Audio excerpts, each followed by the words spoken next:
The fluorescent lights of Meyer's diner buzzed overhead, casting harsh white light on the plastic-covered menu in Brielle Thompson's trembling hands.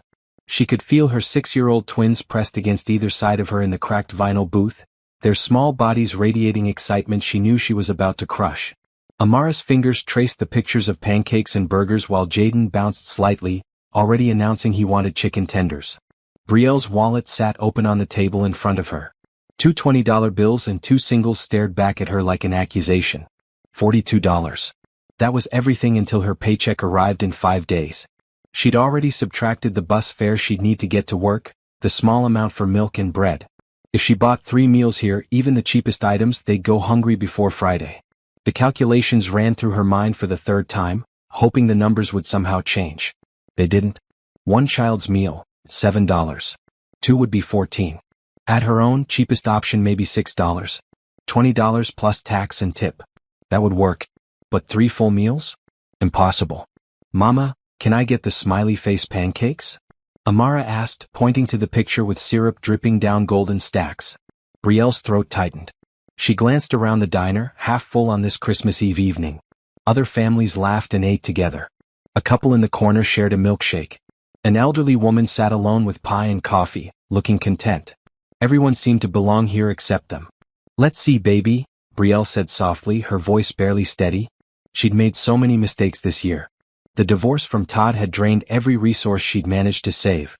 He'd left her with debt she didn't know existed, disappeared without paying a single month of child support, and now she was here on Christmas Eve trying to figure out how to feed her children 1 meal. This morning the twins had been so good. They'd helped her clean their tiny apartment, singing Christmas songs even though they had no tree, no presents waiting. Amara had drawn pictures of Santa while Jaden built towers with old blocks. They deserved this dinner out. They deserved so much more. Mama? Jaden tugged her sleeve. Are you okay? I'm fine, sweetie. She forced a smile that felt like glass cutting her face.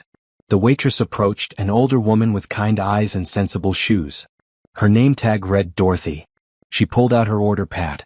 What can I get you folks tonight? Brielle's mind raced. She could order for the twins and tell them she'd already eaten. They might believe it. Or she could order 1 meal and 3 plates, split it between them, make up some story about not being very hungry. The twins were smart though. They'd know. Mama's going to share with us, right?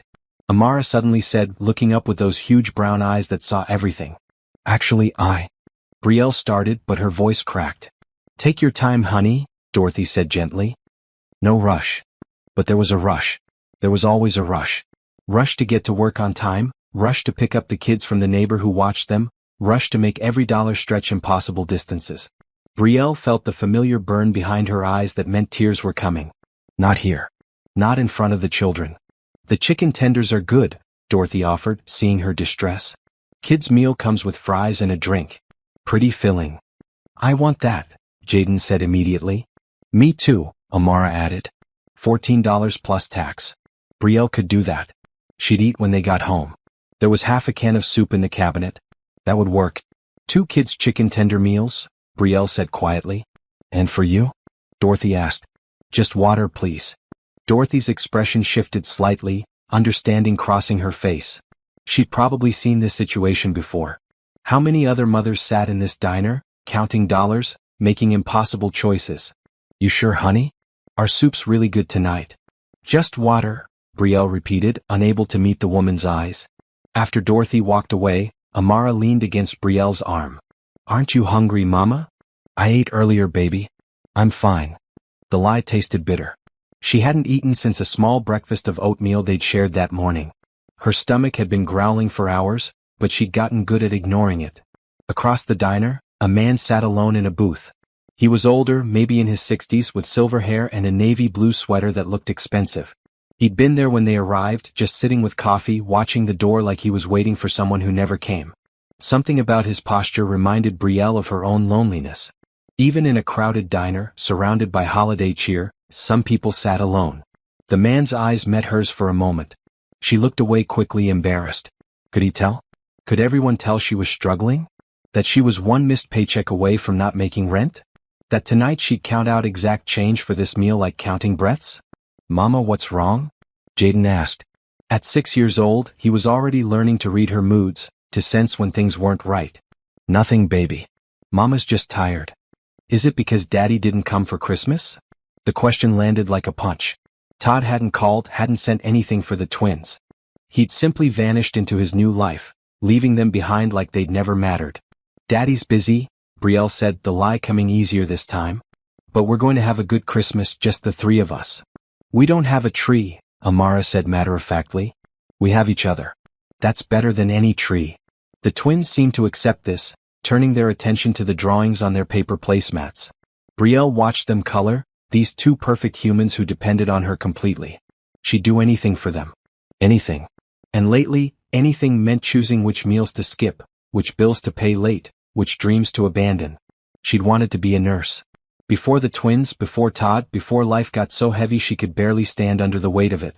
She'd taken 2 semesters of prerequisites at community college, done well, imagined a future where she could actually provide stability. Then she'd gotten pregnant, married Todd, and watched that dream fade like morning mist. Now she worked as a nurse's aide at Green Valley Care Home, wiping bodies and changing sheets for $12 an hour. It was honest work and she was good at it, but it wasn't enough. It would never be enough. Dorothy returned with the kids' meals and Brielle's water. The chicken tenders looked golden and hot, the fries crispy. The twins dug in immediately and Brielle felt a small measure of relief. At least tonight they'd eat well. You sure I can't get you anything? Dorothy asked quietly. I'm sure. Thank you.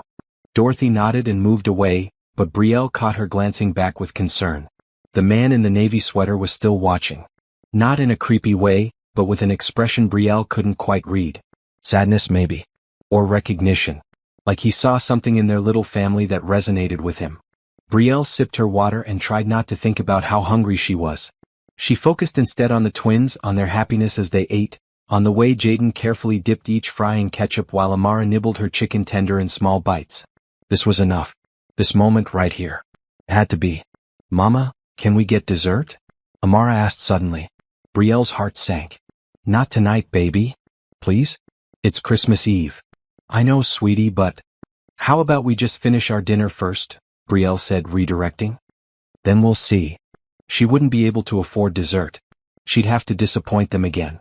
Add it to the growing list of things she couldn't provide, couldn't do, couldn't be. The man in the navy sweater stood up. For a moment, Brielle thought he was leaving, but instead he walked toward their booth.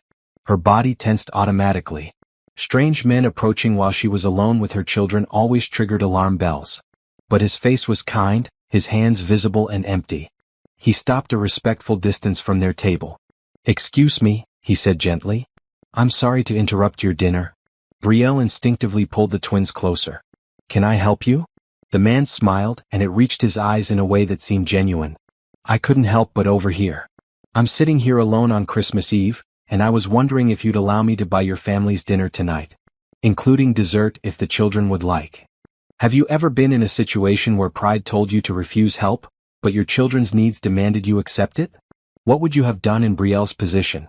Please share your thoughts in the comments below, and if this story is touching your heart, subscribe to see how one moment of kindness can change everything.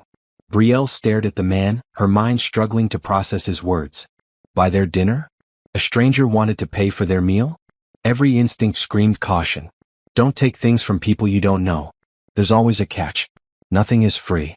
But the twins were looking up at him with curious, open faces. And Brielle's pride, that last defense she'd been clinging to, suddenly felt like a luxury she couldn't afford. That's very kind, she started, but we couldn't. Please, the man interrupted gently. I know how it sounds, a stranger offering. But I'm alone today and it would mean a lot to me. My name is Warren Bradford. He offered his hand. Brielle hesitated, then shook it. His grip was firm but not aggressive. Brielle Thompson.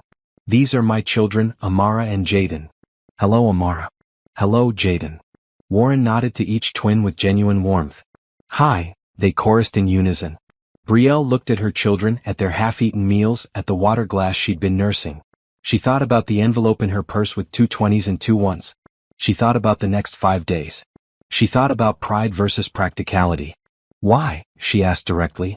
Warren's smile faded slightly, replaced by something more somber. Because 2 years ago, I sat in a different restaurant, alone on Christmas Eve for the first time in 40 years. My wife had passed that spring. A family invited me to join their table. I said no. I've regretted it ever since. The honesty in his voice struck something in Brielle's chest. She recognized that kind of loneliness. The kind that made you disappear even when you were sitting in a room full of people. "I'm sorry about your wife," Brielle said softly. "Thank you. Patricia would have liked you. She was always helping people, always seeing where she was needed." Warren's eyes misted slightly. "She was a nurse. Worked in pediatrics for 30 years. Amara tugged Brielle's sleeve. "Mama wants to be a nurse too. Is that right?" Warren asked, his interest seeming genuine. "I'm a nurse's aide right now," Brielle explained. "Maybe someday I'll finish school." Warren nodded thoughtfully. "That's good work you're doing. Important work." There was a pause, filled with the ambient noise of the diner. Clinking silverware, distant conversations, the hiss of the grill in the kitchen. "So may I?" Warren asked again. "Buy your dinner? It would honestly be the best part of my day." Brielle felt the last of her resistance crumble. Not because she was weak, but because accepting help when you truly need it is its own kind of strength. "Yes," she said quietly. "Thank you. We'd be very grateful." Warren's face lit up. "Wonderful. May I join you? Or if you'd prefer privacy?" "You can sit with us," Jaden said immediately, scooting over to make room. Warren slid into the booth next to Jaden, and suddenly their small table felt less heavy. Dorothy appeared almost immediately, as if she'd been watching. "Everything all right here?" she asked. "Very much so," Warren said. "Dorothy, could you please bring menus? We're going to order properly. And whatever these children want for dessert, they should have it." Dorothy's knowing smile suggested she'd seen what was happening. "Of course, Mr. Bradford. Right away." "You know her?" Brielle asked. "I eat here sometimes. When the house gets too quiet." Warren looked at the twins. "So, have you two been good this year?" "Very good," Amara said seriously. "Mama says Santa checks." "I'm sure he does. What are you hoping he brings?" The twins launched into an excited description of modest wishes. A doll for Amara, some action figures for Jaden. Nothing extravagant. They'd learned not to ask for much. Brielle felt her throat tighten again as she listened. They were such good kids. They deserved more than she could give them. Warren listened attentively, asking questions, genuinely engaged. When Dorothy returned with menus, he insisted Brielle order a real meal. "Get whatever you'd like," he said. "Please. You're doing me a favor by letting me share this evening." Brielle ordered a chicken sandwich and fries, something she'd been eyeing earlier but dismissed as too expensive. Warren ordered the meatloaf special. The twins, delighted by the turn of events, asked for extra fries. As they waited for the food, Warren asked about their lives. Not in a prying way, but with the comfortable curiosity of someone who genuinely wanted to know. Brielle found herself opening up in a way she hadn't in months. She told him about working at Green Valley, about how she loved the residents but the work was exhausting. About how the twins started first grade this year and were both reading above level. About how they lived in a small apartment but it was clean and safe, and that was what mattered. She didn't mention the divorce, the debt, the fear that kept her awake at night. But somehow she suspected Warren understood the parts she didn't say. "And you?" Brielle asked. "What do you do?" "I'm mostly retired now. I was in manufacturing, owned a company that made medical equipment. Sold it 5 years ago. Now I sit on a few boards, do some consulting, but mostly I try to figure out how to fill my days." "That must be nice," Brielle said, then immediately felt foolish. "I mean having time. Not the loneliness part." "I knew what you meant," Warren said kindly. "And yes, I have time. Too much of it sometimes." Their meals arrived and for a while they simply ate. The food was good, better than Brielle remembered. Or maybe it just tasted better because she wasn't eating it with a side of guilt and anxiety. Warren talked to the twins like they were people, not just cute accessories. He asked Jaden about soccer and Amara about her drawings. He told them stories about his wife, how she used to sneak cookies to her young patients, how she believed kindness was medicine too. Brielle watched the stranger connect with her children and felt something shift inside her. Not romantic interest, nothing like that, but a recognition of goodness in a world that often felt short on it. When dessert came, chocolate cake for the twins and apple pie for Warren and Brielle, Jaden leaned against Warren's arm comfortably. "You're nice," he said simply. "So are you," Warren replied, his voice thick with emotion. After they finished, Warren picked up the entire check without ceremony. He left a generous tip for Dorothy, who squeezed his shoulder as she took the payment. Outside the diner, the winter air was cold but not bitter. Christmas lights twinkled on the buildings across the street. A few snowflakes drifted down, not enough to stick but enough to feel festive. Thank you, Brielle said, facing Warren. You didn't have to do that, but it meant everything to us. The pleasure was mine, Warren said. Truly. Merry Christmas, Amara said, hugging Warren's leg spontaneously. He looked startled for a moment, then bent down and hugged her back. Merry Christmas, sweetheart. Jaden joined the hug and Warren closed his eyes, holding these two small humans like they were precious. When he stood, Brielle saw tears on his cheeks. Do you have plans for Christmas Day? He asked suddenly. We're going to have a nice quiet day at home, Brielle said, which was code for we have no plans and no money for plans. Would you consider coming to my house for lunch? I'm a decent cook and the house is far too big and empty. You'd be doing me another favor. Brielle's first instinct was to refuse. But she looked at her children's hopeful faces, thought about their empty apartment and lack of Christmas traditions and made a choice. We'd love to, she said. Thank you. Warren smiled, genuinely happy. He pulled out his wallet and extracted a business card. Here's my address and phone number. Come around noon? Or earlier if you'd like. Noon is perfect. They exchanged goodnights and Brielle watched Warren walk to a sleek silver car in the parking lot. Not flashy but clearly expensive. He waved before driving away. On the bus ride home, the twins chattered excitedly about Warren and Christmas lunch and how nice people could be. Brielle held them close, feeling something she hadn't felt in a very long time. Oh. When they got back to their apartment, she helped the twins into pajamas and tucked them into the double bed they shared. She kissed their foreheads and turned out the light. In her own small room, Brielle sat on her bed and pulled out her wallet. 2 20s and 2 1s. She stared at them for a long moment, then noticed something. An envelope tucked behind where her driver's license sat. She pulled it out, confused. It was a plain white envelope with her name written on it in neat handwriting. She opened it. Inside was $500 in cash and a note. For the twins' Christmas gifts. You're doing a beautiful job. Warren. Brielle pressed her hand to her mouth, tears streaming down her face. When had he slipped this into her purse? At the restaurant, probably when she'd gone to the restroom with Amara. $500. She could buy the twins real presents. She could pay the electric bill that was overdue. She could buy groceries that would last more than 3 days. She lay back on her bed, clutching the envelope and cried. Not from sadness this time, but from the overwhelming relief of knowing that sometimes, rarely but truly, people were exactly as kind as they seemed. Christmas morning arrived with pale winter sunlight filtering through the thin curtains of their apartment. Brielle woke early as she always did, her internal alarm clock refusing to acknowledge holidays.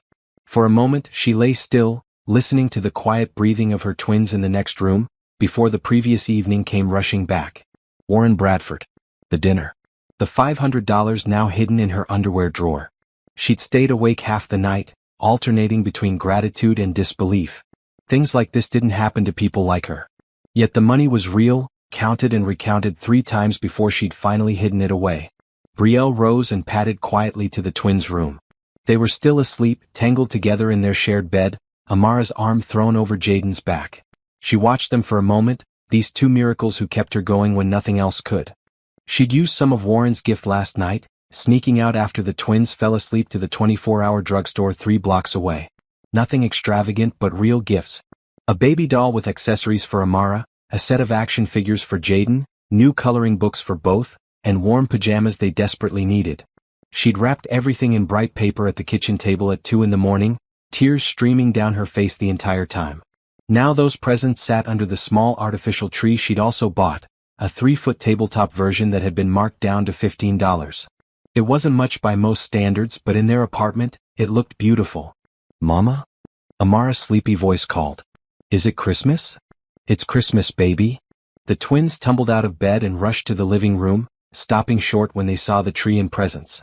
Their faces lit up with wonder so pure it made Brielle's chest ache. Santa came, Jaden whispered as if speaking too loud might make it all disappear. He sure did, Brielle said, smiling through more tears. They tore into the presents with appropriate 6-year-old enthusiasm, squealing over each item. Amara immediately named her doll Grace and began brushing her hair. Jaden set up elaborate battle scenes with his action figures on the coffee table. This is the best Christmas ever, Amara declared, hugging her new doll. Brielle thought about all the Christmases she'd imagined giving them. Big houses with huge trees, piles of expensive toys, everything children were supposed to have. But watching them now, completely content with these simple gifts, she realized they didn't need extravagance. They needed to feel loved and secure. Everything else was just decoration. We need to get ready soon, Brielle said after they'd played for an hour. Remember, we're going to Mr. Warren's house for lunch. Can I bring Grace? Amara asked. Of course. And Jaden, you can bring 2 of your action figures if you want. Getting 3 people ready in their tiny bathroom was always a choreography, but they managed. Brielle dressed the twins in their nicest clothes, navy pants and red sweaters she'd gotten at a thrift store but looked practically new. She wore her only dress, a simple green one she usually saved for job interviews she never got. Warren's address led them to a neighborhood Brielle had only driven through on the bus. Large houses set back from the street, perfect lawns even in winter, luxury cars and driveways. She checked the address 3 times, sure she'd made a mistake. But there it was, number 847, a beautiful 2-story home with dark blue shutters and a wraparound porch. She stood at the end of the driveway, suddenly feeling underdressed and out of place. Come on, Mama, Jaden urged, already walking toward the front door. Warren must have been watching because the door opened before they reached it. He wore casual clothes, khaki pants and a burgundy sweater, and his smile was genuine and welcoming. You came, he said, sounding relieved. I was worried you might change your mind. We wouldn't miss it, Brielle said. Thank you for inviting us. Thank you for coming. Please come in. The interior of Warren's home was stunning but not cold. Hardwood floors, comfortable furniture, family photos on every surface. It was clearly the home of someone who'd lived a full life, not a showpiece. Your home is beautiful, Brielle said. Patricia decorated most of it. I haven't had the heart to change much. Warren led them through to a spacious living room where a Christmas tree easily 8 feet tall stood by the windows, decorated with what looked like decades of collected ornaments. Wow, both twins breathed in unison. Do you like it? Patricia and I collected these ornaments over 42 years of marriage. Each one has a story. Warren pointed to a handmade ceramic star. That one our daughter made in 2nd grade. You have a daughter? Brielle asked. Melissa. She lives in Seattle with her husband and 2 kids. They wanted me to come out there for Christmas, but I wasn't ready to travel. We did a video call this morning though. There was something in his voice, a careful neutrality that suggested complicated feelings. Brielle understood. Families were rarely simple. Can we look at the ornaments? Amara asked politely. Absolutely. I'll tell you about any you're curious about. While the twins explored the tree with Warren, Brielle wandered to the mantel where more photos sat. A younger Warren with a pretty woman who must have been Patricia. Their daughter at various ages. Graduations, weddings, grandchildren. A whole life documented in silver frames. She was very beautiful, Brielle said when Warren joined her. Inside and out. We met in college, married right after graduation. People said we were too young, that it wouldn't last. We proved them wrong. His voice carried pride and pain in equal measure. The house feels too big now. Too quiet. I'm sorry you're alone. I'm not alone today, Warren said, turning to smile at the twins. Thanks to you. He'd prepared a feast. Roasted chicken, mashed potatoes, green beans, rolls that smelled like heaven. Everything was set out on a dining table that could easily seat 12 but was set for 4, clustered at one end to feel more intimate. You made all this? Brielle asked, amazed. I've had to learn to cook for myself. I'm not Patricia's level, but I manage. The meal was delicious. Warren asked the twins about their favorite subjects in school, their friends, what they wanted to be when they grew up. Amara said a teacher, Jaden wanted to be a firefighter. Warren listened like their dreams mattered. After lunch, he showed them Patricia's piano in the sitting room. It was a beautiful upright in dark wood, the bench covered in faded burgundy velvet. Do either of you play? Warren asked. We've never tried, Brielle admitted. I always thought it would be nice to learn. Patricia taught piano lessons for years. She'd have loved teaching you. Warren sat at the bench and played a simple tune, something soft and a little sad. I'm not very good, but she tried to teach me. It's pretty, Amara said, climbing up next to him on the bench. Warren showed her how to place her fingers on the keys, playing a simple scale together. Jaden watched from Brielle's lap, curious but content to observe. The afternoon passed in a warm blur of music, stories, and laughter. When early evening arrived and Brielle said they should get going, Warren walked them to the door slowly, clearly reluctant to see them leave. This was the best Christmas I've had in 2 years, he said quietly to Brielle. Thank you for giving an old man some joy. You're not old, Brielle said. And thank you for everything. The dinner last night, She lowered her voice, the gift. You didn't have to do that. I wanted to. You have beautiful children, Brielle. You're doing something really special, raising them with so much love. I'm trying. You're succeeding. As they stepped onto the porch, Warren stopped them. I'd like to stay in touch if that's all right. Maybe you could all come over again sometime. Or I could take the twins for ice cream. Whatever feels comfortable. Brielle saw the loneliness in his eyes, the hope that this connection might continue. She thought about how the twins had bloomed under his attention, how she'd felt less alone today than she had in months. We'd like that, she said. Very much. Warren's relief was visible. He pulled out his phone. May I get your number? They exchanged contact information and Warren promised to call soon. On the bus ride home, the twins chattered about the piano and the ornaments and how Mr. Warren was the nicest person they'd ever met. Brielle held their hands and stared out the window at the darkening city. In her purse, Warren's business card sat next to her wallet. She thought about his big empty house, his dead wife, his distant daughter. She thought about her small apartment, her exhausting job, her uncertain future. Two people from completely different worlds, connected by a chance encounter in a diner on Christmas Eve. It seemed impossible. But then again, the best things in life usually did. Her phone buzzed with a text message. Warren. Thank you again for today. You've given me something to look forward to. Get home safely. Brielle typed back. Thank you for everything. Talk soon. She meant it. Something had shifted, some door had opened. She didn't know where it would lead, but for the first time in a long time, she wasn't afraid to find out. 2 days after Christmas, Brielle's phone rang while she was getting ready for her evening shift at Green Valley Care Home. The twins were at their neighbor Ms. Rodriguez's apartment, where the older woman watched them for a small fee Brielle could barely afford but had no choice about. Warren's name appeared on her screen. Hello, she answered, surprised. Brielle, hi. I hope I'm not calling at a bad time. Not at all. I have about 20 minutes before I need to leave for work. I was calling because I wondered if you and the twins would like to come over for New Year's Eve. Nothing fancy, just dinner and maybe we could let the kids stay up to watch the ball drop on television. Brielle smiled. The invitation didn't surprise her.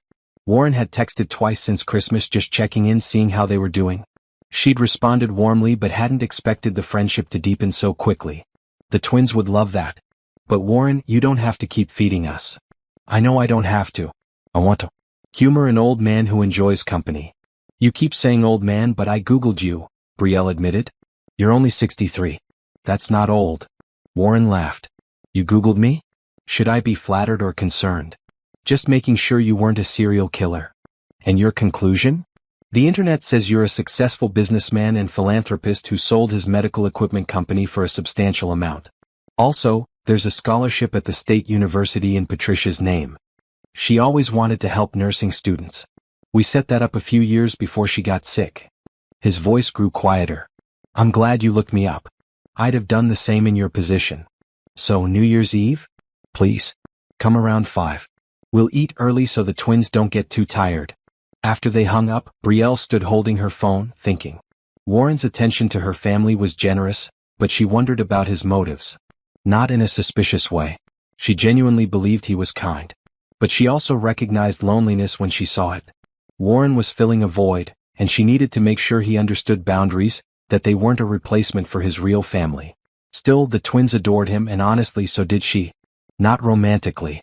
Warren was more like the father she'd never had, the grandfather her children deserved.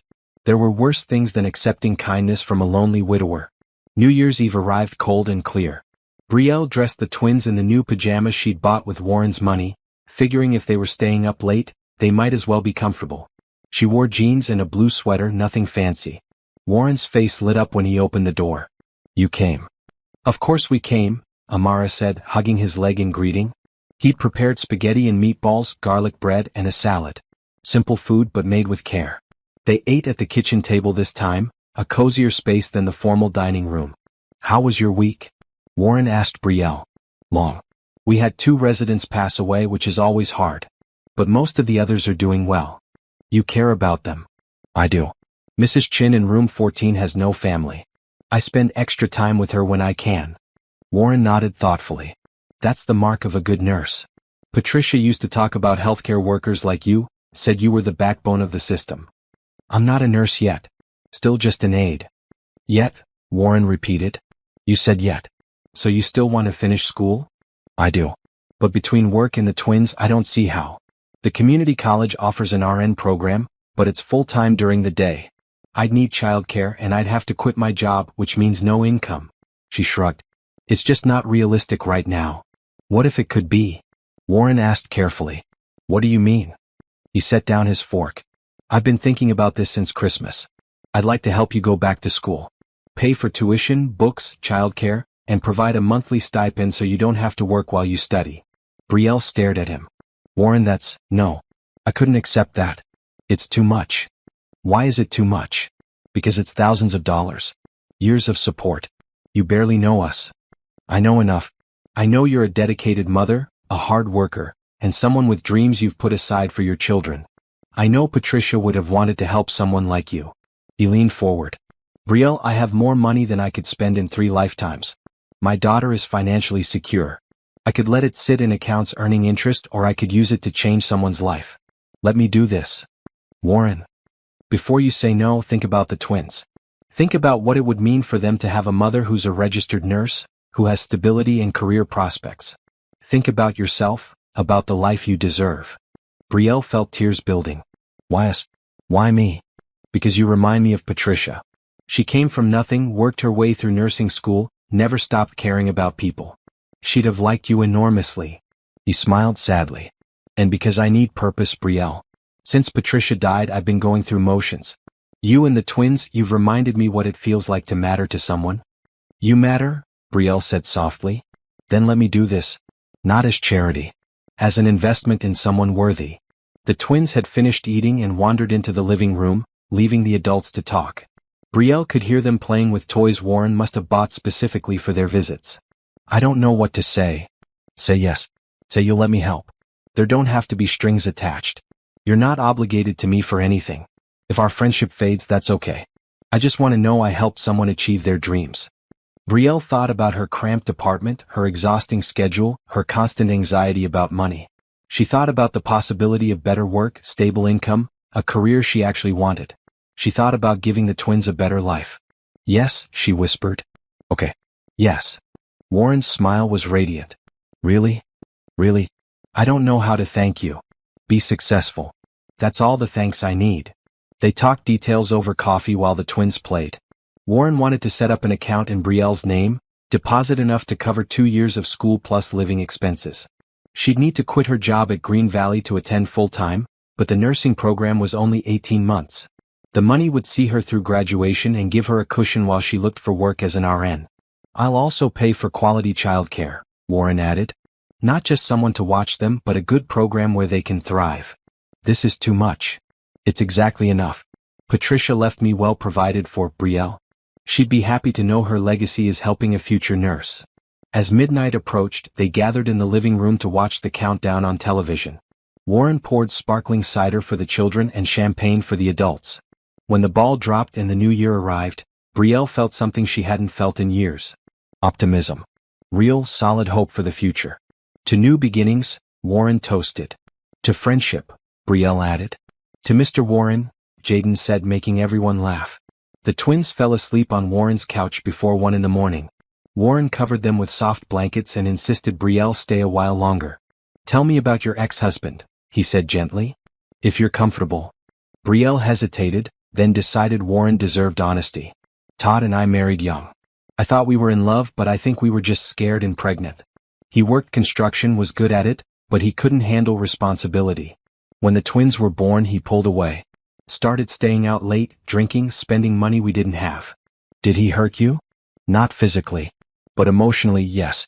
He'd tell me I was trapping him, that the kids ruined his life. Then he'd apologize and promise to change. It was a cycle.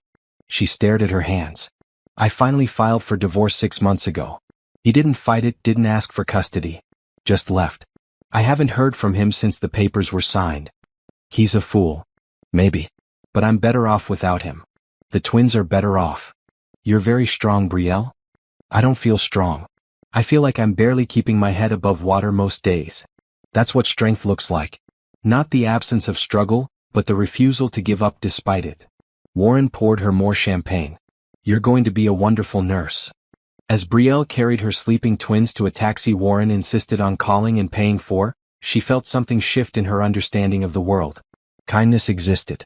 People helped each other. Not everyone had ulterior motives. Warren stood on his porch, waving as they drove away, looking less alone than he had on Christmas Eve.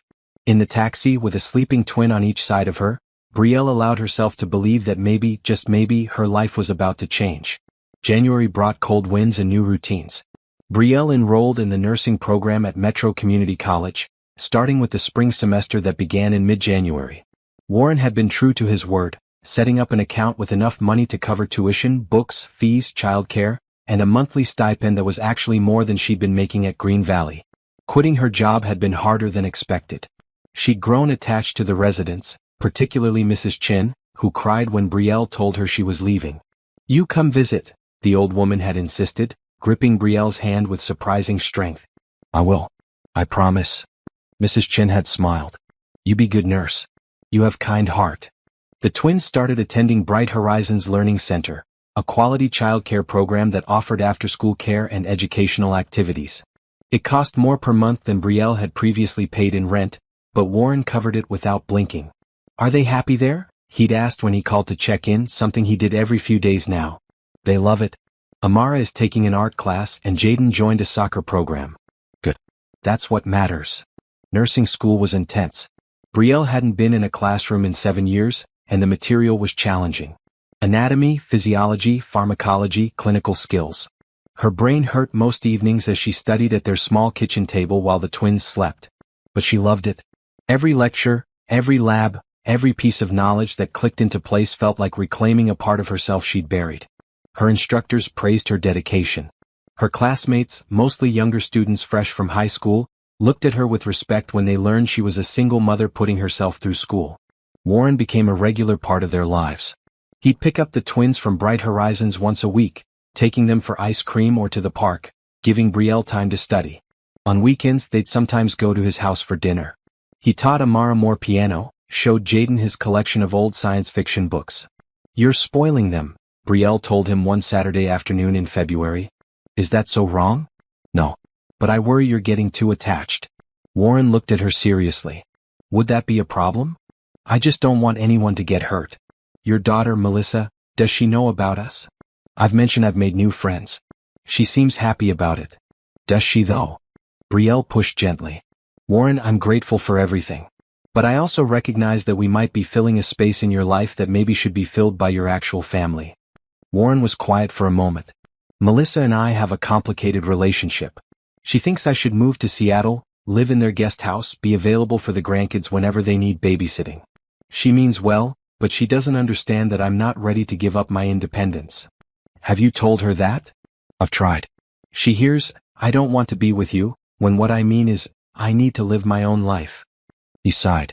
"Patricia mediated between us. Without her, Melissa and I don't quite know how to talk to each other. Maybe you should visit them. Let her see you're doing okay." "Maybe," Warren agreed. "But right now I'm happy with my life here. With my routines. With this." He gestured to include Brielle and the twins, who were building a blanket fort in his living room. In March, Brielle took her first major exam. She studied for 2 weeks straight, barely sleeping, running on coffee and determination.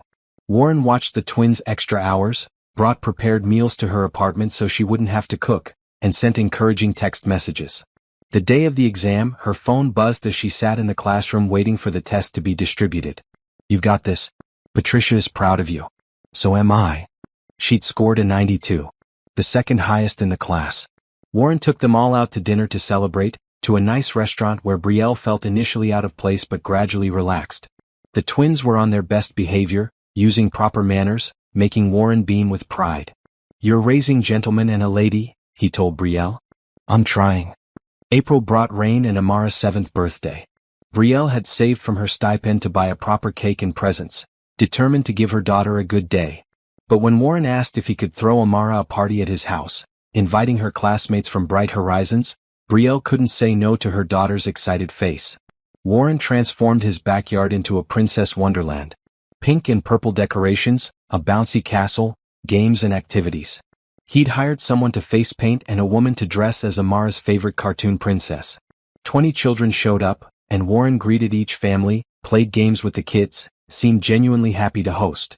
Brielle watched him from the patio helping serve cake, and felt her heart swell with affection for this man who'd become so important to their lives. "Your dad throws a great party," one of the other mothers commented. "Oh, he's not." Brielle started, then stopped. "He's a family friend." "Well, Amara's lucky to have him." Yes, Brielle thought. They all were.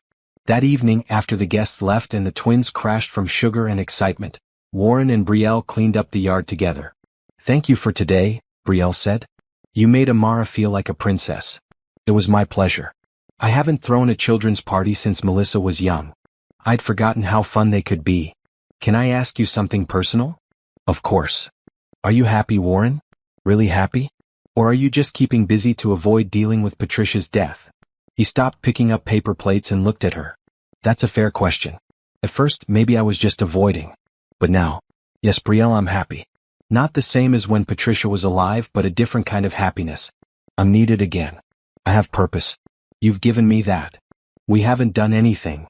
You've let me be part of your lives. That's everything." In May, as spring warmed into early summer, everything felt settled. Brielle was excelling in school. The twins were thriving. Warren was part of their family in all but name. And then Todd showed up. Brielle came home from class one afternoon to find her ex-husband sitting on the steps outside their apartment building. He looked rougher than she remembered, thinner, with dark circles under his eyes. "Hello, Bri," he said, using the nickname she'd always hated. "What are you doing here, Todd?" "I came to see my kids. I have rights." "You gave up those rights when you disappeared." "I've been getting my life together. I'm sober now, got a job. I want to be in Jaden and Amara's lives." Brielle's heart pounded. "You can't just show up after 6 months and expect." "I can and I am. I talked to a lawyer. I'm filing for custody." The world tilted. "What? Shared custody? You can't keep me from my children. You abandoned them, Todd. You haven't paid a penny of child support. You don't even know what grade they're in."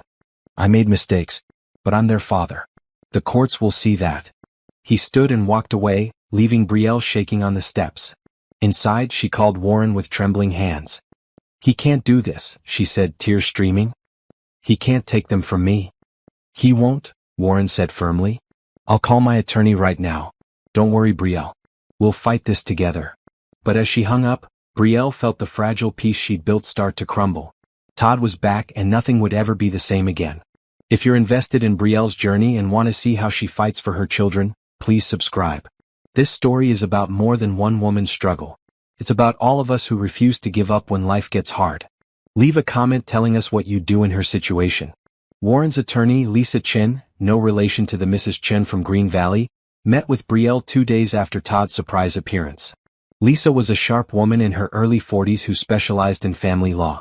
She sat across from Brielle in Warren's home office, notepad open, expression serious but not unkind. "Tell me everything about your marriage and divorce," Lisa said. Brielle walked her through it all. The rushed wedding when she found out she was pregnant at 19. Todd's initial excitement about being a father that faded before the twins were even born.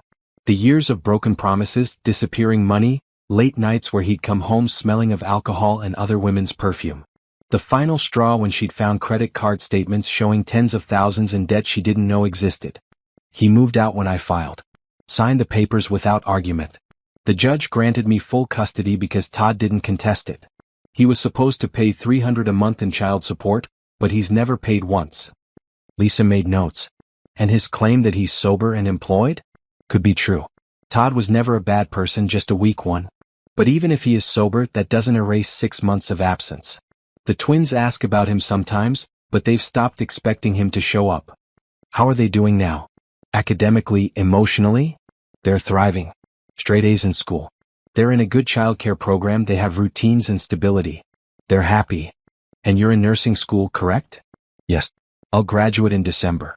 I have excellent grades." Lisa nodded. "Here's what we're dealing with. Texas law generally favors both parents having relationships with their children. The courts like to see fathers involved, even if they haven't been in the past. Todd's attorney will argue he made mistakes but has reformed." Brielle's stomach dropped. "So he could win?" "He could get partial custody, yes. Probably supervised at first, then maybe alternating weekends. Full custody is unlikely unless he can prove you're an unfit mother, which seems impossible given what you've told me." "I can't lose them, Lisa. They're everything." "You won't lose them. But you need to prepare for the possibility of sharing them with Todd. Lisa leaned forward. Tell me about Warren's involvement in your life. Brielle explained their friendship, Warren's financial support for her education, his relationship with the twins. Todd's attorney will use that, Lisa said bluntly. They'll paint you as someone who accepted money from a stranger, implying poor judgment or possibly something inappropriate. Warren has been nothing but kind. He's like a grandfather to them. I believe you. But we need to be prepared for how it will be twisted. Todd will argue that some old man he's never met shouldn't have more access to his children than their biological father. That's not fair. Family court rarely is. Lisa closed her notepad. Here's what we do. We document everything.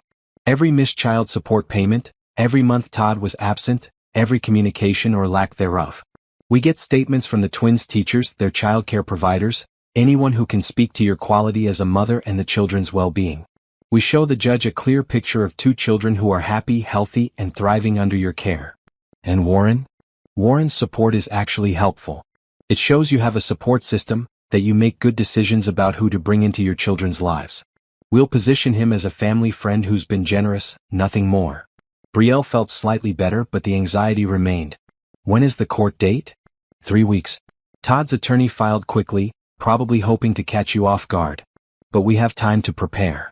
After Lisa left, Warren found Brielle sitting in his living room, staring at nothing. What did she say? He asked gently. That we have a fight ahead, but we'll probably win. Probably? Todd could get partial custody. Supervised visits at first, maybe more later. Warren sat beside her. How do you feel about that? Terrified. Angry. The twins barely remember him. He's essentially a stranger to them now. What if they don't want to go with him? What if he disappoints them again? Her voice cracked. What if they blame me for making them spend time with him? Children are resilient, Brielle. And they know you love them. Whatever happens, they'll be okay because you'll make sure of it. I wish I had your confidence. You've faced harder things than this. You've rebuilt your entire life in 6 months. You're in school, excelling, giving your children stability. Todd showing up doesn't erase any of that. Brielle leaned her head on Warren's shoulder, grateful for his solid presence. Thank you for being here. For everything. Where else would I be? The next 3 weeks passed in a blur of preparation. Lisa gathered documentation, interviewed character witnesses, built their case. Brielle tried to maintain normalcy for the twins, not telling them about the court case yet. They were too young to understand and she didn't want to worry them. Warren continued his regular visits, but now they felt slightly different. Brielle caught herself watching him with the twins, wondering what a judge would think. Would they see a kind man helping a struggling mother, or would they see something suspicious? Stop overthinking, Warren told her one evening when he caught her frowning. We're not doing anything wrong. I know. But Todd's attorney will twist it. Then we'll set the record straight. 2 days before the court date, Todd called Brielle's phone. She almost didn't answer, but curiosity won. What do you want? I want to see my kids before the hearing. Just a short visit. Please, Bri. Don't call me that. And no. If you want to see them, convince a judge. I'm trying to do the right thing here. The right thing was not abandoning them in the first place. She hung up, hands shaking. The night before court, Brielle couldn't sleep. She lay in bed, staring at the ceiling, running through every possible scenario. Lisa had prepared her for questions she might be asked, told her to stay calm and honest, to not let Todd's attorney provoke her into anger. At 3 a.m, she got up and checked on the twins. They slept peacefully, tangled together as always. She watched them breathe, these two perfect humans who depended on her completely. I won't let him hurt you, she whispered. I promise. The morning of the hearing, Warren insisted on coming with her. For moral support, he said. I'll sit in the gallery. You won't be alone. They met Lisa at the courthouse, a gray building that felt cold and impersonal. Lisa reviewed their strategy one last time. Stay calm, answer questions directly, don't volunteer extra information. If his attorney tries to rattle you, take a breath before responding. Remember, the judge is looking at what's best for the twins, and that's clearly you. Inside the courtroom, Brielle saw Todd for the first time in 6 months. He'd cleaned up, wearing a suit that looked borrowed, his hair cut short. He looked nervous, which gave her a small measure of satisfaction. His attorney was a man named Robert Sterling, older and tired-looking. Not the aggressive shark Brielle had feared, which might work in her favor. The judge, Honorable Patricia Okonkwo, yes, another Patricia, Warren had noted with a sad smile, was a black woman in her 50s with an expression that revealed nothing. Sterling presented Todd's case first. He'd been young and overwhelmed when the twins were born. He'd made mistakes, struggled with alcohol, but he'd gotten sober through a program. He had steady work now at a warehouse. He wanted to be in his children's lives, to be the father he should have been from the start. Mr. Martinez has changed his life, Sterling argued. He deserves a chance to prove himself to his children. Then it was Lisa's turn. She presented the documented evidence of Todd's absence, the missed child support payments, the complete lack of communication for 6 months. Mr. Martinez claims he's changed, but change requires consistency, not sudden appearance when convenient, Lisa said. These children have stability now. They have routines, excellent academic performance, a mother who has sacrificed everything for their well-being. Disrupting that for a father who has shown no interest until facing a court date is not in their best interest. The judge asked Todd questions directly. Why had he waited 6 months? What made him think he was ready now? What could he offer his children? Todd stumbled through answers, claiming he'd needed time to get himself together, that he was ready now, that he loved his kids. Love requires presence, Mr. Martinez, Judge Okonkwo said dryly. It requires showing up even when it's hard. Then Sterling brought up Warren, and Brielle's pulse quickened. Miss Thompson has been accepting significant financial support from an elderly man her children call Mr. Warren. She allowed him access to her children despite him being a stranger. This raises questions about her judgment. Lisa stood immediately. Your Honor, Warren Bradford is a respected businessman and philanthropist whose support has allowed Miss Thompson to pursue her nursing education, better providing for her children. His background check is clean, he's known in the community for charitable work, and character witnesses will testify to his positive influence on this family. The judge looked at Brielle. Miss Thompson, tell me about Mr. Bradford. Brielle stood, her voice steady despite her nerves. Warren is a family friend who's been incredibly kind to us. He lost his wife 2 years ago and was lonely. We met by chance on Christmas Eve. He's been like a grandfather to my children, nothing inappropriate or strange. He's helping me get my nursing degree so I can provide better for Jaden and Amara. That's all. And you trust him with your children? Completely, Your Honor. He's one of the best people I've ever known. Judge Okonkwo made notes, her expression unreadable. She asked about the twins' current lives, their school performance, their happiness. She reviewed documents from their teachers, their childcare providers, all praising Brielle's parenting and the children's well-being. Finally she sat back. I'm going to take a short recess to review the evidence. We'll reconvene in 30 minutes. Those 30 minutes felt like hours. Brielle sat in the hallway with Warren and Lisa, unable to sit still. You did great, Lisa assured her. How can you tell? The judge is thorough. She's looking at everything, which means she's taking this seriously. When they returned to the courtroom, Judge Okonkwo looked at both parties. I've reviewed all the evidence and testimony. Mr. Martinez, I believe you when you say you want to be in your children's lives. However, wanting something and being ready for it are different things. You've been absent for 6 months with no contact and no child support. That suggests a pattern of avoidance when things get difficult. Todd's face fell. Miss Thompson, you've clearly provided excellent care for these children. Your current situation, with support from Mr. Bradford and your pursuit of education, shows good judgment and planning for the future. Brielle held her breath. Therefore, I'm granting Miss Thompson continued full custody. Mr. Martinez will have supervised visitation twice a month for 3 months. If he attends all scheduled visits, is current on child support and demonstrates genuine commitment, we'll revisit potentially expanding to unsupervised visitation. But that's not guaranteed. These children need consistency, not disruption. Relief flooded through Brielle so powerfully she almost collapsed. Mr. Martinez, you're ordered to pay all back child support within 90 days and continue monthly payments. Failure to comply will result in contempt charges. This hearing is adjourned. Outside the courthouse, Brielle let herself cry. Warren hugged her tightly. You won, he said. We won, she corrected. I couldn't have done this without you. Lisa smiled. The judge saw exactly what I knew she'd see. A dedicated mother doing her best, and a father who needs to prove himself before earning trust. Todd appeared as they were leaving, looking defeated. Bree, he called. She turned, feeling nothing but exhaustion. What? I just want to know them. That's all. Then show up for the supervised visits. Be consistent. Pay your support. Prove you mean it this time. She paused. They're good kids, Todd. Don't let them down again. He nodded and walked away. In Warren's car, driving back to pick up the twins from school, Brielle felt the weight lift slightly. "Thank you," she said again. "You don't have to keep thanking me." "Yes, I do. You saved us, Warren. You keep saving us." "You saved yourself, Brielle. I just provided some resources. Everything else is you." That evening she told the twins gently that their father wanted to see them, that they'd have visits twice a month. Amara looked uncertain. Jaden asked if they had to go. "He's your dad," Brielle explained. "And he says he wants to know you better. We'll try it, okay? If it doesn't work out, we'll deal with that." "Will Mr. Warren still come over?" Amara asked, her main concern. "Of course. He's not going anywhere." "Good," Jaden said. "I like Mr. Warren better than Dad anyway." Brielle didn't correct him even though she probably should have. Because honestly she felt the same way. Summer arrived with humid heat and new routines. Brielle completed her first year of nursing school with high honors, her instructors praising her clinical skills and compassionate approach. The twins finished first grade, both reading at third grade level and thriving socially at Bright Horizons. And Todd started his supervised visits. The first one happened at a community center with a social worker present.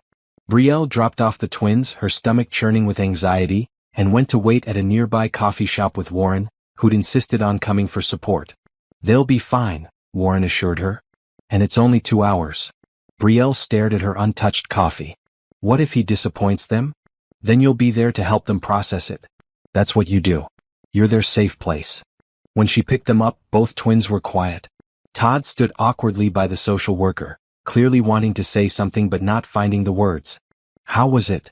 Brielle asked the social worker, a kind woman named Stephanie. "It went well. A bit stilted, but that's normal for first visits. Mr. Martinez was appropriate and engaged." In the car, Brielle asked the twins directly. "How was seeing your dad?" "Okay," Amara said non-committally. "He asked lots of questions," Jaden added. "Like what our favorite foods are and stuff." "Did you have fun?" "Not really. He's like a stranger." Brielle's heart ached for all of them. For the twins meeting a father who should have been familiar, for Todd trying to connect with children he'd essentially abandoned. The second visit went similarly. Todd was trying, she could give him that. He brought small gifts, asked about school, played games. But there was no real connection, no natural ease between father and children. After the third visit, Stephanie pulled Brielle aside. "He's doing everything right on paper. Showing up on time, engaged, appropriate. But I can see the children aren't bonding with him. Is that a problem?"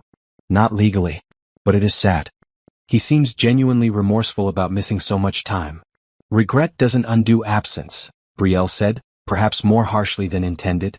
By July, the supervised visits had become routine. The twins accepted them without complaint but didn't look forward to them either. Todd was essentially a distant uncle they saw twice a month, not a father they missed or connected with. He'd started paying child support at least. $300 appeared in Brielle's account every month, helping offset expenses even though Warren's support covered most things. "I don't know if I should feel guilty," Brielle told Warren one evening. They were sitting on his back porch while the twins played in the yard, both having become comfortable enough in Warren's home to treat it like their own. "Guilty about what?" "That the twins don't seem to really care about Todd. I should want them to have a relationship with their father, but honestly, I'm relieved they're not attached." "That's understandable. He hurt you and you're protecting them from potential hurt. Is that fair though? People change. Maybe he has." Warren considered this. Maybe he has. But trust is earned, not given freely. Todd will have to prove himself over time. If he does, the twins might warm to him eventually. If he doesn't, well then your instincts were right. Brielle leaned back in her chair. "Sometimes I feel like I'm constantly waiting for something bad to happen. Like this peace we've found is temporary. Life is temporary, Brielle. But that doesn't mean you can't enjoy the good moments while they last." In August, Warren's daughter Melissa finally visited from Seattle. She arrived with her husband, Derek, and their 2 children, ages 9 and 11. Warren was nervous about the visit, about having Melissa meet Brielle and the twins. What if she doesn't understand? He'd worried. What if she thinks it's strange? "Then you explain," Brielle said. "Tell her the truth. We're friends and you've been helping us. There's nothing strange about kindness." The meeting happened at Warren's house over Sunday lunch. Melissa was a polished woman in her late 30s, wearing expensive casual clothes and a slightly guarded expression. Derek was friendly but quiet, letting his wife lead. The children, Grace and Thomas, were polite but clearly more interested in their phones than meeting strangers. "So, you're the family Dad's been telling us about," Melissa said, shaking Brielle's hand with a smile that didn't quite reach her eyes. "We've been lucky to have your father in our lives," Brielle replied carefully. Over lunch, the conversation was cordial but slightly strained. Melissa asked questions about Brielle's nursing school, her plans for the future, how she'd met Warren. All reasonable questions with edge underneath. The twins, sensing tension, were unusually quiet. Even Warren seemed less relaxed than usual. After the meal, while the children played outside and the men cleaned up the kitchen, Melissa asked to speak with Brielle privately. They walked to Warren's garden, out of earshot from the house. "I need to be direct," Melissa said. "What exactly is your relationship with my father?" "We're friends. He's been very generous with support for my education." "What? What does he get out of this?" Brielle took a breath, controlling her irritation. "Your father was lonely and grieving when we met. We've given him companionship. He's given us support. It's mutual. It seems like he's given you a lot more than companionship." "Yes. And I'm grateful every day. But I'm not taking advantage of him, if that's what you're implying." Melissa's expression softened slightly. "I'm not trying to accuse you. I'm trying to understand. Dad's been different since he met you, happier but also more distant from us. He barely visits, always has plans with you and your kids. He's mentioned you want him to move to Seattle. I want him close. I want him to be part of our lives, not playing grandfather to strangers." The words stung, but Brielle understood the feeling behind them. "I get that. But your father is his own person. He gets to decide how he spends his time." "Does he though? Or is he trying to replace the family he lost with a new one?" "Maybe. Or maybe he's just trying to find joy again. Would you rather he sat alone in that big house, grieving?" Melissa's eyes glistened. "Of course not. But I also don't want to lose him to people who don't really know him." "Then visit more. Call more often. Be present in his life." "We're not replacing you, Melissa. There's room for all of us." They stood in silence for a moment before Melissa spoke again, quieter. "He talks about you and your kids constantly. How smart they are, how hard you work. It's like you're the daughter he wishes he had. That's not fair, and I don't think it's true. Warren loves you. He talks about you all the time too. He's proud of you. He has a strange way of showing it. Have you told him you feel this way?" Melissa shook her head. "We don't really talk about feelings. We never have. Mom was the emotional one. Without her, Dad and I just don't connect the same way." "Then maybe start. Tell him you miss him. Tell him you want more time with him. I'll happily step back if that's what he needs." "Would you really?" "Yes. He's your father. That comes first." Some of the tension left Melissa's shoulders. "I'm sorry if I seemed hostile. I'm just protective." "I understand. I'd be the same way." They walked back to the house in more comfortable silence. The rest of the visit went better, Melissa warming slightly as she watched Warren interact with the twins, seeing the genuine affection there. Before leaving, she pulled Warren aside. Brielle couldn't hear their conversation, but she saw them hug tightly, saw Melissa wipe her eyes. "That went better than expected," Warren said after his family left. "She loves you. She's just worried." "I know. I told her I'd visit Seattle in September, spend a week there. Would you be okay managing without me for a bit?" "Of course. We managed before you, we'll manage for a week." But the thought of Warren being gone felt strange. He'd become such a constant in their lives, it was hard to imagine daily routines without him. September brought cooler weather and the start of second grade for the twins. Brielle began her final semester of nursing school, the home stretch before graduation and board exams. Todd's supervised visits continued with little change. The twins went because they had to, not because they wanted to. Warren spent a week in Seattle and returned looking both happy and exhausted. "How was it?" Brielle asked. "Good. Different. Melissa and I talked more honestly than we have in years. She understands now that I'm not abandoning her, I'm just living my life. And she invited all of us for Thanksgiving. You, me, the twins. She wants everyone together." Brielle blinked in surprise. "Really? Really?" She said if you're important to me, she wants to know you properly. "So will you come?" "I'll pay for everything, obviously." Brielle thought about it. A trip to Seattle, meeting Warren's family on their turf, spending a major holiday together. It felt significant, like crossing some invisible line. But she also saw how much it meant to Warren, this blending of his two worlds. "We'd love to," she said. Warren's smile was radiant. "You've given me my family back, Brielle. Both of them. As October painted the trees gold and red, life felt balanced. Challenging, certainly. Brielle's coursework was intense. The twins needed constant attention. Todd's visits continued to be awkwardly neutral. But there was happiness too. Laughter. Hope. One evening, helping Amara with homework while Jaden built with blocks and Warren read the newspaper in the corner chair, Brielle had a moment of pure contentment. This makeshift family they'd built, it wasn't traditional or what anyone would have planned. But it was real and it was theirs. "Mama, can Mr. Warren come to my school play?" Amara asked suddenly. "Of course he can if he wants to." "I want to," Warren said without hesitation. "Will Dad come too?" Jaden asked. "He can if he wants. We'll invite him." "I hope he doesn't," Jaden said bluntly. "He makes things weird." Brielle didn't correct him because honestly Todd did make things weird. His presence was an uncomfortable reminder of past pain, of instability they'd all worked hard to move beyond. But he was still their father, and she had to give him chances to prove himself, even if she privately hoped he wouldn't take them. The school play happened in early November. Amara played a tree in the forest scene, delivering her one line with serious concentration. Both Warren and Todd showed up, sitting on opposite sides of the small auditorium. Afterwards, the twins hugged Warren enthusiastically and waved awkwardly at Todd from a distance.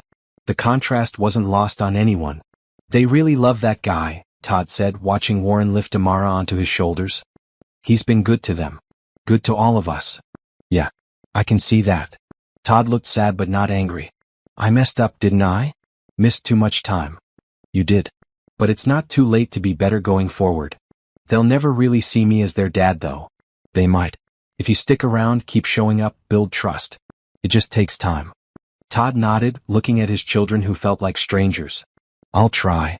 But Brielle could hear the doubt in his voice, the understanding that some things once broken can't fully be repaired. She felt sympathy for him despite everything. He'd realized too late what he'd thrown away. As they drove home that night, Warren at the wheel of his comfortable sedan, the twins chattering about the play in the back seat, Brielle felt grateful for the messy, complicated, beautiful life they'd built together. Not perfect, but real. And that was enough. The flight to Seattle happened the Tuesday before Thanksgiving. Brielle had never flown before, and the twins were beside themselves with excitement. Warren handled all the logistics with quiet efficiency. Booking tickets, arranging transportation, even packing suggestions sent in thoughtful text messages. "I'm nervous," Brielle admitted as they waited at the gate. "About flying or meeting Melissa again?" "Both. Mostly Melissa." Warren squeezed her hand. "She wants this to work. We all do." On the plane, Jaden pressed his face to the window while Amara held Brielle's hand during takeoff. Warren sat across the aisle, smiling at their wonder when they broke through the clouds. Melissa and Derek picked them up from the airport. She seemed warmer than during her August visit, hugging her father tightly and greeting Brielle with genuine friendliness. "Welcome to Seattle," she said. "It's supposed to rain all week, but that's just how we do Thanksgiving here." Their house was beautiful, a modern home in a nice neighborhood with mountain views. Grace and Thomas were more welcoming this time, showing Amara and Jaden their playroom and video game collection. That evening over dinner, the conversation flowed easier. Melissa asked Brielle about her final semester of nursing school, genuinely interested in her experiences. "When do you graduate?" Derek asked. "December 15th. Then I take my boards in January." "That's quite an accomplishment," Melissa said. "Especially doing it as a single mother." "I had a lot of help." Brielle looked at Warren. "Your father made it possible." "He's good at that," Melissa said, her voice carrying both pride and something more complicated. "Mom always said he had a hero complex, always wanting to fix things for people." Warren looked mildly uncomfortable. "I just believe in helping when I can." Over the next few days, Brielle watched Warren with his Seattle family.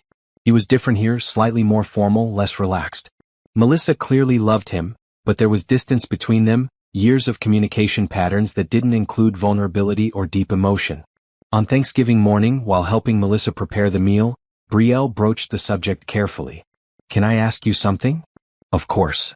"Do you and your dad ever talk about your mom?" Melissa's hands stilled over the turkey she was seasoning. "Not really. It's too painful for both of us." "Maybe that's the problem. Maybe you both need to grieve together instead of separately." "What do you mean?" "I think you're both so busy protecting each other from pain that you're not actually connecting. He doesn't want to burden you, you don't want to upset him. So you keep everything surface level." Melissa was quiet for a moment. That's probably true. But I don't know how to change it. It's been this way for so long. Just try. Tell him you miss talking about her. Ask him to share memories. Give each other permission to be sad together. Is that what you do? With your kids when they're struggling? I try. I want them to know they can always tell me the truth, even if it's hard. Melissa nodded thoughtfully. You're good for him, you know. Dad, he's different since he met you. Lighter. He's been good for us too. I can see that. Your kids adore him. They do. He's been the stable male presence they've needed. What about their father? Brielle explained the situation with Todd, the supervised visits, the lack of real connection. That must be hard, Melissa said. Wanting your children to have a relationship with their father but seeing it's not working. It is. But I can't force connection. They have to come to it on their own if they ever do. Thanksgiving dinner was a loud, happy affair with too much food and easy laughter. Watching Warren surrounded by both families, Brielle saw him truly happy. This was what he'd needed, not to choose between his old family and new friends, but to have both coexist. That night after the children were in bed, Brielle found Warren and Melissa talking quietly on the back porch. Sorry, I didn't mean to interrupt. She started to retreat. No, stay, Melissa said. We were just talking about Mom. Brielle joined them, listening as they shared memories. Patricia's terrible singing voice, her insistence on elaborate Halloween costumes, the way she could make anyone feel heard and valued. I miss her so much, Melissa said, tears streaming. Every day. Me too, Warren replied, his own eyes wet. But I think she'd be happy about all this. He gestured to include Brielle in the sleeping house. She'd have liked Brielle. She'd have loved helping with the twins. She would have, Melissa agreed. Mom never could resist helping people. They sat in comfortable silence, the kind that comes from shared grief acknowledged rather than hidden. The flight home Sunday evening was bittersweet. The twins had loved Seattle, had bonded with Grace and Thomas. Warren seemed more settled, like he'd found equilibrium between his different worlds. Thank you for coming, he said to Brielle as they waited for their luggage. It meant everything to Melissa. Thank you for including us. Your daughter is really lovely. She is. We had a good talk, the kind Patricia would have facilitated. I told her about how I met you, how helping you made me feel purposeful again. She understood. Good. I'm glad. Back in their routines, December brought a flurry of activity. Final exams, clinical rotations, graduation preparations. The twins' school winter concert. Todd's continued supervised visits, now 3 months in with potential for unsupervised time being discussed. One evening, Warren asked to speak with Brielle privately.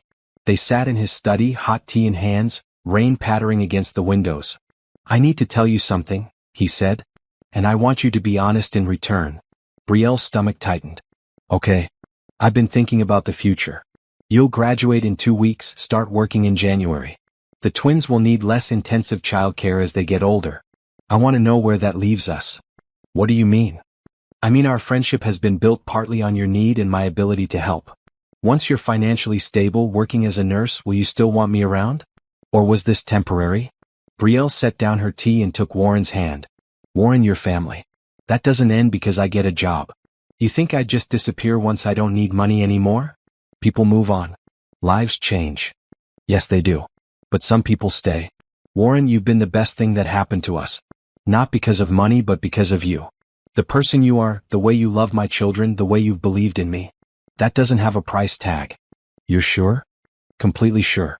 You're stuck with us. Warren's relief was palpable. I'm glad. Because I can't imagine my life without you all anymore. Good. Because we feel the same way.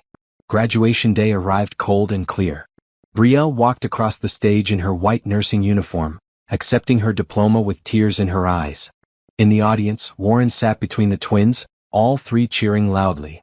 Todd was there too in the back, having asked to attend. She appreciated the gesture but didn't feel much about his presence either way. After the ceremony, Warren presented her with a gift. A stethoscope engraved with Patricia Thompson, RN. Patricia would have wanted you to have this, he said. She believed good nurses deserved good tools.